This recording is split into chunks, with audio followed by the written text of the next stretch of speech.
विश्व स्वास्थ्य संगठन आह्वान क्रमे प्रति वर्ष मे 31 तारिख दिन विश्व तमाखु मुक्त दिवस पालन करा जायथाय।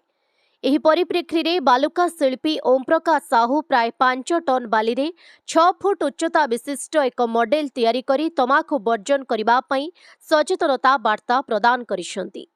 तमाखु सेवन द्वारा फुसफुस आक्रांत होई भयावह कर्कट रोगरे मनीष किभଳି पड़िथाए ताहार एक चित्र बालुका भास्कर्य कलारे अंकन करिसंते श्री साहू। एही चित्र रे फुसफुस को कंकाळर रूप देई धूम्रपानर भयावहता को निखुण भावरे उपस्थापना करिसंती। एही परिप्रेक्षी रे तांकरी शिशुपुत्र अंगनवाड़ी छात्र इंग्राजी रे भाषण देई सचेतनता प्रदान करथिले।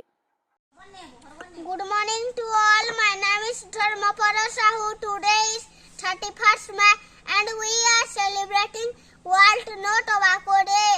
It's aim to raise awareness about the negative health effects of tobacco consumption. Tobacco is like a slow poison which slowly pushes to death.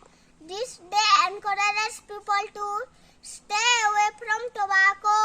Millions of people are suffering from cancer. नमस्कार, मुझे send artist Om Prakash Sahu. आज हूँ world no tobacco day. ये मुझे आज send art करे आप देखुन यहाँ गोटे लंग्स केमती गोटे विपद मुख के ठेली होजे गोटे विपदर आशंका अच्छे।